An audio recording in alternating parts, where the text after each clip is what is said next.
not telling y'all one thing and doing something else. Are y'all hearing what I'm saying? Because my job is to make sure that I go ahead. That's what an overseer means. Moses went ahead to see some stuff. Joshua went ahead to see some things. David went ahead to see some things. Because unless I can step some stuff out, you ain't got nowhere to step. So if it looks like your pastor and family look like they're a little bit blessed, that shouldn't be a point of hate. That should be a point of celebration.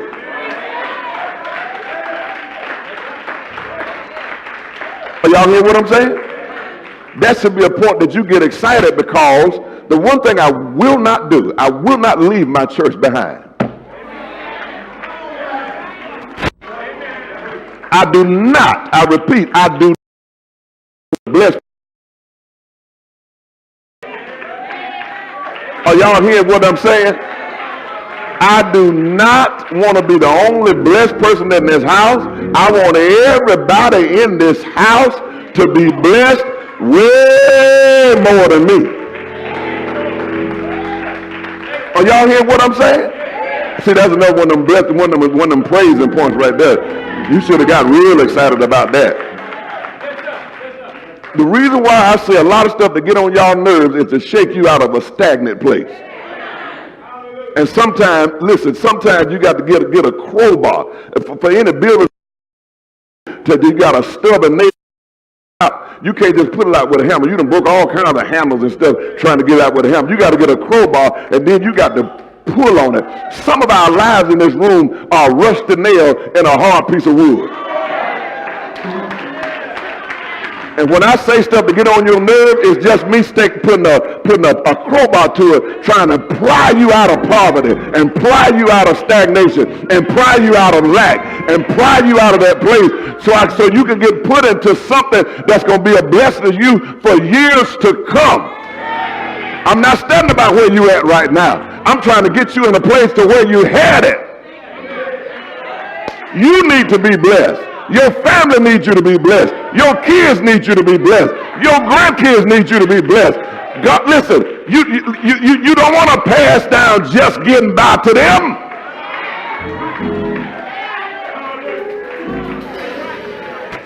Y'all mess around and caught me right where I am. Y'all done caught me right where I am. I can teach this and I can preach this till heaven come, because I'm living this. Are y'all hearing what I'm saying? If neither one of my kids never get married, they ain't never got to worry about not being blessed.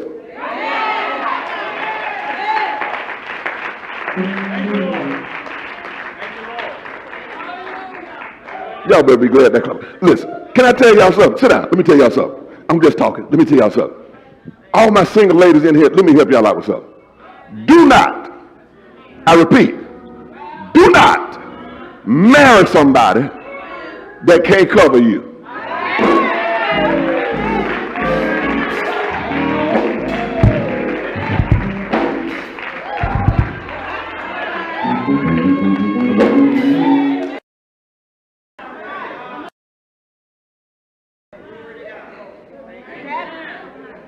Can I take y'all another further? Yeah. Fellas, you're supposed to be able to cover your wife. You can't cover them from beneath.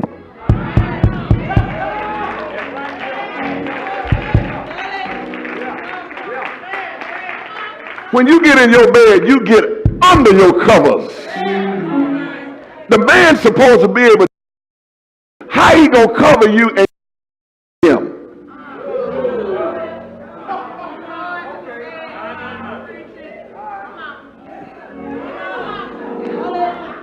Now, I got no problem with the woman making more money than the man. That's not what I'm talking about. I'm talking about a mindset. If his expectation is for you to carry him, run.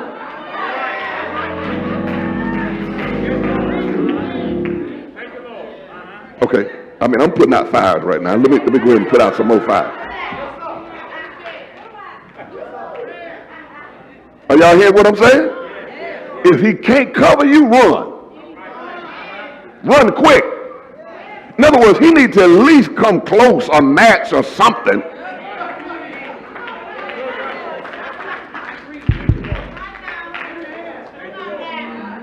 Am I in the house? Are y'all hearing me? Now see, what can happen is both of y'all can do some whole lot of stuff if y'all can team up and move forward together. I need me a whole lot of millennials in here. I can talk to them, tell them something. Because see, oh Jesus, have mercy. I'm starting to see something that I don't like. I'm starting to see ladies who want to choose people that they got to carry, and then when they got to carry them, they get mad at them. You pick somebody that you can run, and then when you got to run them, you get mad. Because let me tell y'all something. If a fella see that you want to drive, he will sit in the back seat all day long and say, if you want to run it, run it. And when this don't happen, when that don't happen, when that don't happen, hey, you said you got it, so you got it. I'm going to play video games.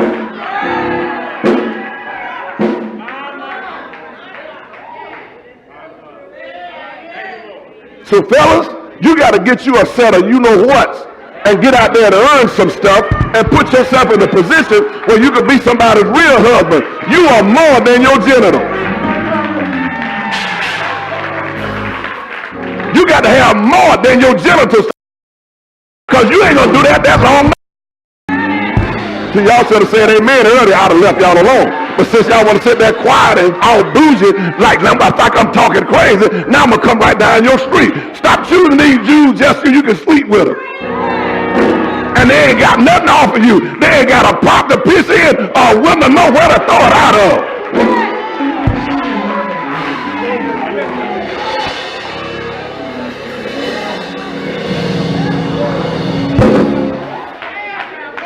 You get in a financial tight, look at him, all he do is, I don't know what to do.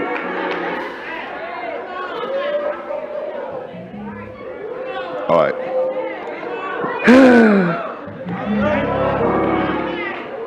All right, y'all sit down. I'm almost done. I ain't got but 16 more minutes. Let me.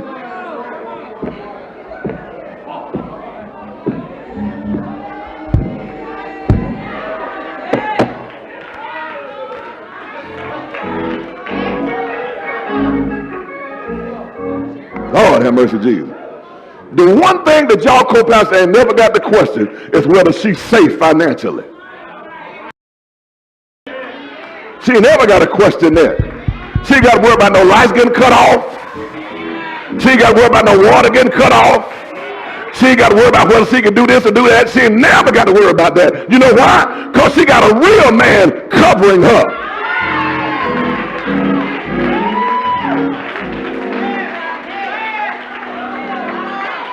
And fellas, let me come right down your street. I know this is going to sting something. I may run some of y'all off the church. But fellas, if you don't tithe, you are in error.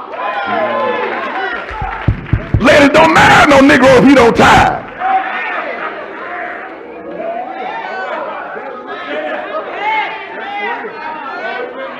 I don't care how cute he is. I don't care how much he's selling you all this stuff. Find the tithing record and say, do you pay tithe? No. Well, I can't marry you then. You are not cursing all my money.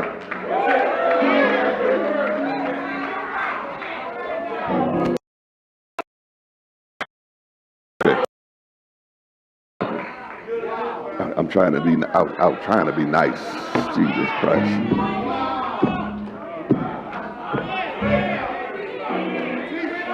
What you want? You want Social Security number, credit score, tithing record. That's what you want.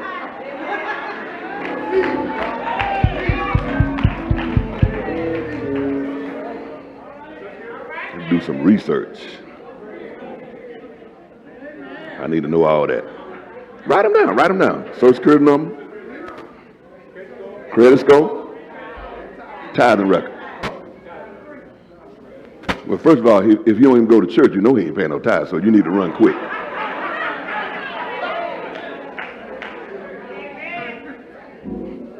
Okay, all right. Y'all got me. I'm ate up all my time fooling around with y'all. All right, what I got left? Okay. So it teaches us honor and respect. Tithe teaches us pride and order. Tithing teaches us foundation and structure. Tithing teaches us, watch this, discipline and accountability. We talked about Discipline and accountability to yourself. You don't want to have to get yourself in a position where somebody have to keep reminding you to do stuff. Hold yourself accountable as to what you know to do is right. Y'all hear me? If you have to get told every Sunday to do this, then you're not holding yourself accountable. You have to be self-motivated as a believer to get things done. Nobody has to remind you to get up and go to work in the morning to do it. You know you got to go to work, you get up and go to work. Nobody got to remind you to go use the bathroom. Are y'all hearing me? You have to hold yourself accountable. And it's about habitual behavior. Write those two words down.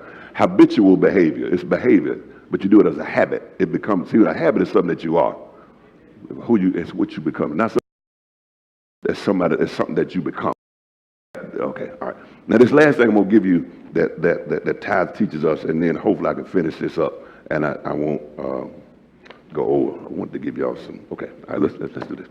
The last thing the tithe teaches us is balance and stability. Balance and stability. Balance means an even distribution of weight, enabling someone or something to remain upright and steady.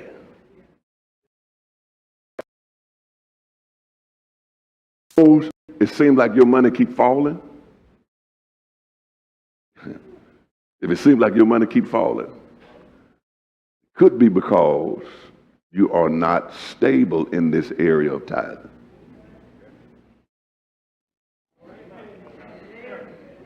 Teach, Pastor.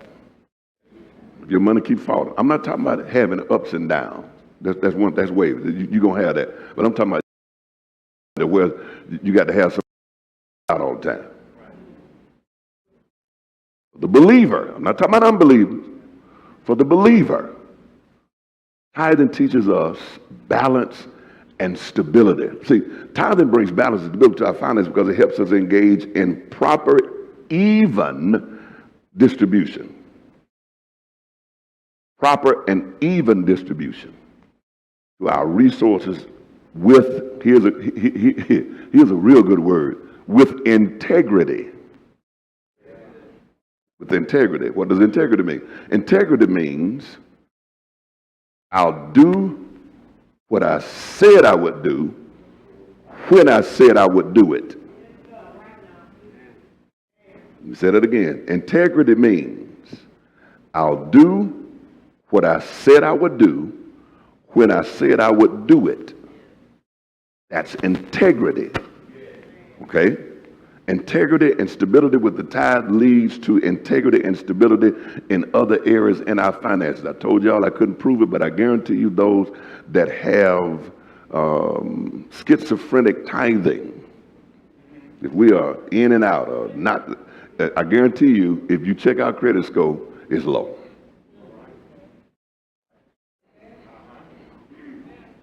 Are y'all hear me? Because it's an integrity issue. If your credit is not good, it's not that you're a bad person. It's that you make some bad decisions. You choose not to do what you said that you were going to do. You either borrowed something or signed up for something and you agreed to pay a certain amount at a certain time and you have defaulted on that.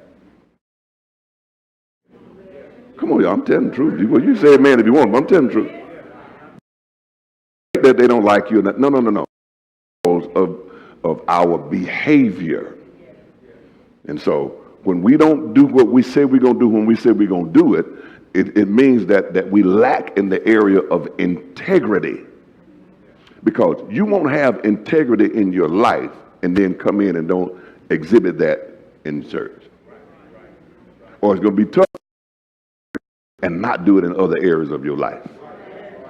Tithing teaches us order and priority and structure, because if you know that you take care of God first, then you know, okay, if God comes first, somebody else or something has to come next. We start talking about finances, you got have to pay, need to pay, want to pay. And they need to come in that order. The moment you reverse it and go want to pay, need to pay, have to pay, now you put yourself in a bad position because you do what you want to do first. We buy our wants. What's the next phrase? Needs.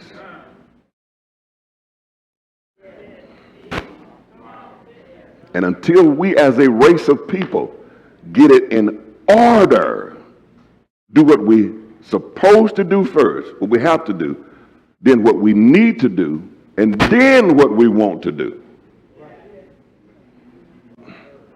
That, come on saints, that's how you get heaven pouring into you where you ain't got no room enough to receive.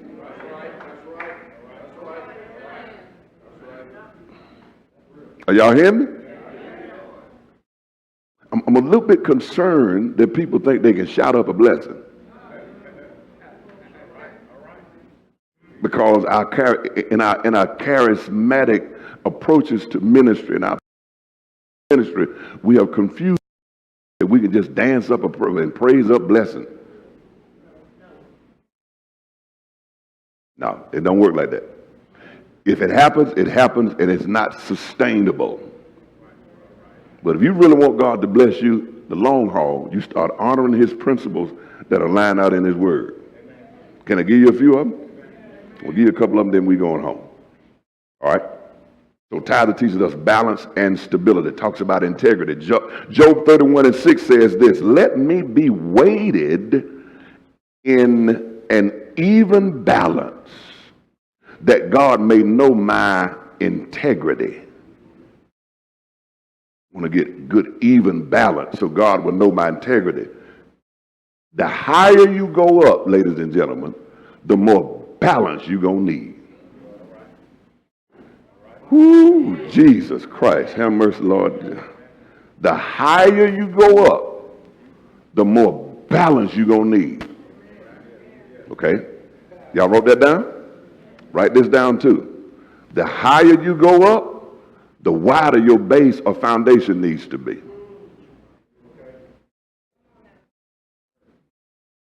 Say that again. The higher you go up, when you see a large high-rise building, it is at least half the distance up, down, because they have to build on a strong, solid foundation. Your money ain't going nowhere if it ain't built on a strong, solid foundation. Hear me now. Your money not going nowhere. Y'all hear me? Watch this. Watch this. I'm talking about balance of ability. Let me give you one of the scriptures I got, and I'm going to be there. Very familiar passage of scripture, 1 Corinthians 15, verse 58. He said, therefore, my brother, this is Paul talking. He said, be ye steadfast, unmovable, always abounding in the work of the Lord, for as much as your labor is not in vain in the Lord. You will not lose doing supportive things for God's work. And once you get on it, be steadfast. And don't let nobody shake you. Don't let anything shake you off. Don't let stuff come and happen. Listen, you're going to have that. God wants to know, can he trust you even when other stuff come up that you already over financial trouble? The first thing we cut off is God. I haven't quite figured that out yet when it comes to the saints. When we go through financial problems, you got people in this church right now that have totally stopped giving. And they trying to figure out why my money's funny.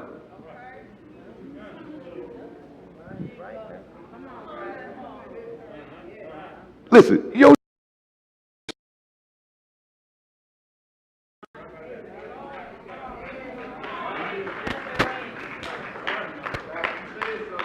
source is God. If I can get my church, which is a large percentage of us, are very immature.